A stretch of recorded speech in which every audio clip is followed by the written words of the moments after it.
अस्सलाम वालेकुम। मैं हूं माजिद मकसूद अपने यूट्यूब चैनल एजुकेशन के साथ। दोस्तों, आजकल हम बात कर रहे हैं जो ये रिक्रूटमेंट जीएसटी और पीएसटी की पूरे सिंध में हो रही है। ये जैसे हमने खदशे जाहिर किए थे, अब वो बिल्कुल सही साबित हो रहे हैं। आजकल एजुकेशन डिपार्टमेंट में एक भौचाल आया हुआ है। ऐसी बुरी सूरत हाल है कि जिसको मैं लफ्जों में तो नहीं बयान कर सकता। लेकिन जहां भी बात होती है, क्योंकि हमने पूरे सिंध के जो डिपार्टमेंट्स है एजुकेशन के, तकरीबन उसमें काम किया, इंटरेक्शन रहती थी सबके साथ। तो सबके साथ हमारी अच्छी खासी दोस्तियां हैं। जहां पर जो कुछ रेशनल लोग काम करते हैं तो हर जगह से रिपोर्ट मिल जाती है वो क्या रहा है। तो पूरी सिंध में डिपार्टमेंट में एक भौचाल सा आया हुआ है। और उसमें जो एक बंदा सैंडविच हो रहे हैं, मुझे उनके साथ हमदर्दी भी है। आप उनसे इख्तलाफ भी कर सकते हैं, लेकिन मुझे उसके साथ कुछ हमदर्दी भी है। वो है अकबर लगारी साहब। अकबर लगारी साहब, अल्लाह उसको सेहत दे। मैं तो, मुझे खदशा है कि उसकी कहीं सेहत ना कुछ डिटोरिएट दोबारा हो जाए। वो मुश्किल से संभले हैं, वो बहुत सीरियसली इल थे। और अभी भी वो कोई इतने जिसको कहते हैं हेल्दी नहीं है, नजर आता है। लेकिन वो एक सैंडविच बने हुए हैं। अब सैंडविचेस इस तरह बने हुए हैं कि, क्योंकि ये मुझे याद है इस दफा कि पिछली दफा काजी साहब थे, काजी शाहिद साहब, ऑफिस में वो कहते थे कि यार मुझसे क्लार्क का काम नहीं लिया करो, मैं क्लार्क नहीं हूँ। ये जोर जोर से इस तरह की बातें करते थे। अब वही क्लरिकल काम हमारे अकबर लगारी साहब कर रहे हैं। क्योंकि सेक्रेटरी साहब हो या कोई भी हो, जो फैसले होते हैं वो तो करते हैं सरदार शाह साहब। और उनके जो क्रोनीज है ना, स्पेशली जिनकी तनख्वाहें इसी से मिलती है, ये जो आप पैसा बनाते हैं उनको भी खिलाते हैं और खुद भी वो फैसला करते हैं। सेक्रेटरी साहब के बेचारे के हाथ में ही कुछ नहीं है। उसके पास एक क्यूरी आती है उसका जवाब देते हैं, दूसरी क्यूरी आती है उसका जवाब देते हैं। लेकिन उसके बाद वो जो आपके क्रोनीज हैं, काम तो सारा वो करते हैं, माल तो उनको चाहिए। तो वो कभी किसी डिस्ट्रिक्ट में फोन कर रहे होते हैं कि इसको रखना है, इसको नहीं रखना है, इसको आगे करना है, इसको पीछे करना है, इसकी अपॉइंटमेंट करनी है और उनसे माल लेना है। तो वो सारा काम तो वो सारी मिनिस्ट्री चलाती जो है वो अपना उनकी क्रोनीज चलाते हैं। इस बेचारे सेक्रेटरी तो वैसे ही बातें कर कर थक चुका है। और पिछले दफा उन्होंने जब अपनी एक अफसोस का इजहार किया, डिस्प्लेयर भी किया, एक डिस्प्ले किया कि भाई वो कह के कर थक चुके हैं कि हमें तालका वाइज पोजीशन दी जाए। लेकिन वो डीओस जो है अभी तक, मैं आपको आई रिटेट, बहुत सारे डिस्ट्रिक्ट 16 तारीख को भी जमा नहीं करा पाएंगे, क्योंकि इनके पास लिस्टें मौजूद नहीं है। डेटा जो है वो डिस्ट्रिक्ट लेवल पे मौजूद नहीं है। मैंने खुद डिस्ट्रिक्ट या रीजन लेवल पे काम किया है। इनके पास कोई कंप्यूटर इस्तेमाल करने वाला बंदा नहीं होता। डीओ को कंप्यूटर चलाने नहीं आता। डीओ साहब को पता नहीं है एक्सेल क्या बला है। क्योंकि वो डीओ सारे ऐसे रखे होते हैं जो क्रोनीज होते हैं, कमा के देते हैं वजीर साहब को। इस तरह के डीओज हैं, उन बेचारे को कोई पता इल्म नहीं है कि डेटा मैनेजमेंट होती क्या है। उनको व्हाट्सएप चलाने नहीं आता।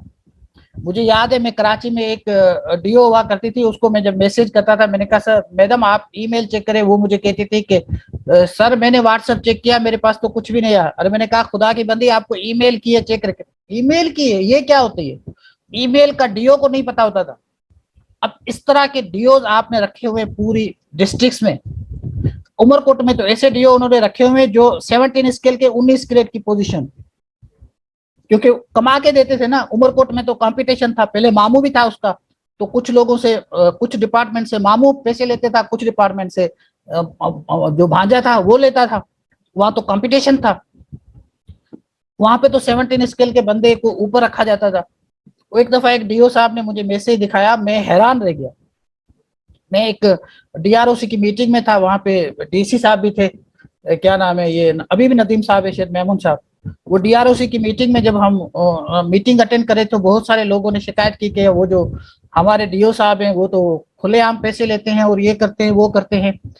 तो डीओ साहब ने कहा कि यार ये, मैंने उससे पूछा कि, मैंने कहा ये तो आपकी बड़ी शिकायत कर रहे हैं आप कि पैसे लेते हैं, ये करते हैं वो करते हैं।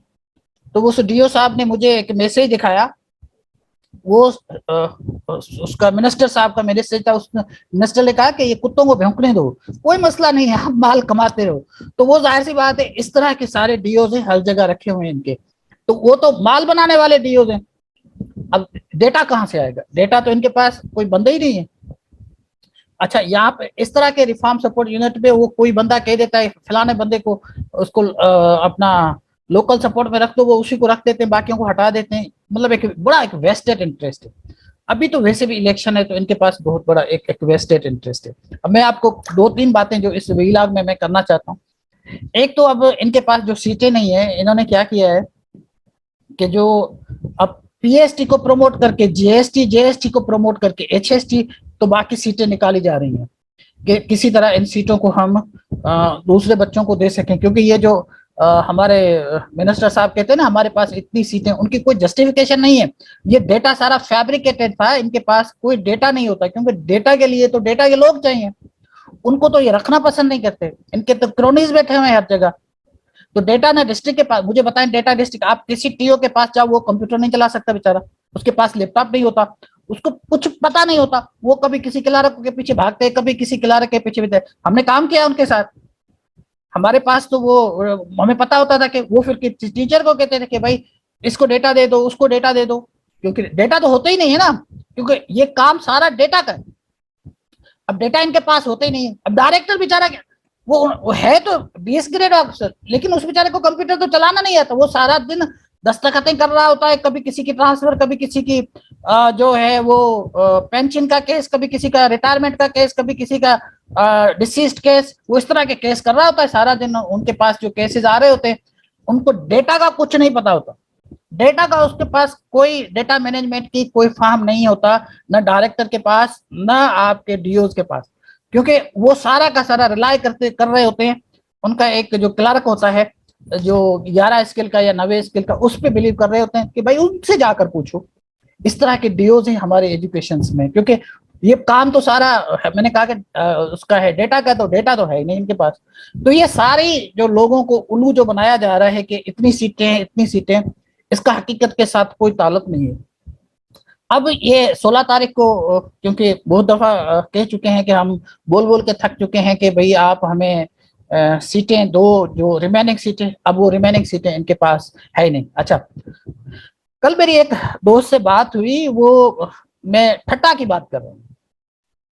अब ठट्टा, घोड़ाबारी, और वजीर साहब उसी दिन हमने भी उनके साथ काम किया है, वो अब यूनिसेफ की हेड है मिस कृष्णा, उसको अपने उस प्रोग्राम में कह रहे थे हमारे जो वजीर साहब हैं, जिनके पास ड्यूअल मिनिस्ट्री है, ये एडिशनल मिनिस्ट्री है, एक्चुअल मिनिस्ट्री तो उनके पास कल्चरल मिनिस्ट्री है। तो उसको कह रहा था कि आजकल वो अंग्रेजी भी बोलते हैं, क्योंकि लंदन में गए थे तो वो ये कामरेड था, वैसे इसका इंजीनियरिंग का कोई वो नहीं है, लेकिन आजकल इंग्लिश में बात करता है वो हमारा वजीर साहब। उसको कहते miss Krishna, we are coming to France for cultural programme. मैंने कहा इसने कभी ऐसे बंदे को हया और शर्म नहीं है, ये नहीं कहता कि हम ठट्टा और बदीन पे जो हमारा एजुकेशनल ग्लोरी था उसको हम दोबारा बनाएंगे और वो इंस्टीट्यूशन बनाएंगे। इस बंदे के जो अपने डिस्ट्रिक्ट से वहां पे आधे स्कूल बंद पड़े हुए हैं, और ये डांसेस और कल्चर और जाके लंदन में और कभी जाके फ्रांस में करने की ये प्लानिंग कर रहा है। अपने अपनी डिस्ट्रिक्ट्स में ये डीओ तक भर्ती नहीं कर सकता। घोड़ाबारी में वहां पे ये हुआ है कि जो भी हार्ड एरियाज की अपॉइंटमेंट थी वो सारी अपने मनपसंद को दे दी गई है,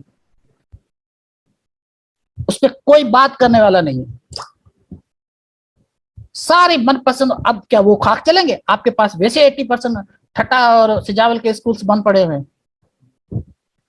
कोई बात करने वाला। इस बंदे ने कभी बात नहीं की कि मैं ठट्टा जाऊंगा और ठट्टा के स्कूल को खुलवाऊंगा। ठट्टा में कितनी बुरी सूरत हाल है, कभी ठट्टा का आपको पता है? काछो का आपको पता है? कभी मैं विजिट कर चुका, आई हैव बीन विजिटिंग काछो, ठट्टा और थर के जो जिसपे आज तक अभी तक वहां रास्ता नहीं बना, वहां स्कूल तक आई हैव बीन विजिटिंग। क्या बुरी बदतरीन सूरत है। वो कहता है कि हम डांस करने के लिए फ्रांस में आ रहे हैं, डूब के मरो। तुम हो सकता है हो आर्टिस्ट, तुम्हारे ये इंस्ट्रक्ट्स में हो डांस करवाना और ये सारा कुछ कराना, स्कूल तबाह बर्बाद हो चुके हैं, उस पर आपका कोई ख्याल नहीं रहता, अपॉइंटमेंट आप कर नहीं सकते। अभी पहुंचा लिया हुआ कि वो सेक्रेटरी साहब ने भी लास्ट में क्या किया कि वो बता दिया लास्ट में कि यार ये, फिर उसको हटा दिया गया। अभी ये सेक्रेटरी बेचारा लगा हुआ है अपने काम से। अब इससे इसकी जो परफॉर्मेंस है उसका कोई फायदा नहीं हो रहा, क्योंकि वो जो वेस्टेड इंटरेस्ट इतना ज्यादा है मिनिस्टर साहब का, तो वो उसको काम ही नहीं हो रहे पूरे। उसने जो आरएसयू उसको उसने अलग से जो डेटा में लोग अपने भर्ती किए हुए हैं, मैं अभी बात करूंगा उसने कौन कौन से लोग वहां पे भर्ती कर दिए हैं। वो ऐसे लोग भर्ती कर दिए हैं जिनको वहां भी कंप्यूटर लिखना पढ़ना नहीं आता, वो उन्होंने आरएसयू में भर्ती कर दिए हैं।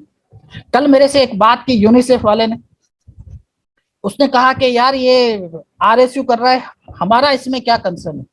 मैंने उनको बताया, मैंने कहा आपका क्यों कसूर नहीं है, इस एजुकेशन सेक्टर प्लान किसने बनाया था, आपने सपोर्ट किया। ये रोल आउट प्रोजेक्ट कौन बनाते, आपने सपोर्ट किया। और रोल आउट का प्रोजेक्ट लिखते हैं आप, मैं इस पे भी अलग से विलाप करूंगा। तो ये सारा जो खेल है एजुकेशन में, ये जो इनके लोग सारा दिन ग्रेट ग्रेट ग्रेट विजनरी कर रहे हैं, और ये सारा का सारा वेस्टेड इंटरेस्ट का खेल है। इसमें पूरी मिनिस्ट्री मतलब है कि डीप पेनिट्रेटेड है इस पूरे करप्शन और उसमें। और उसमें जो स्पेशली मिनिस्ट्री लगाई उसमें अपना फर्नीचर्स का है, वो रमजान जलवान जैसे लोग उन्होंने रखे हुए हैं सारे, वो पैसा बना रहे हैं और इनको खिला रहे हैं क्योंकि इलेक्शन करनी है।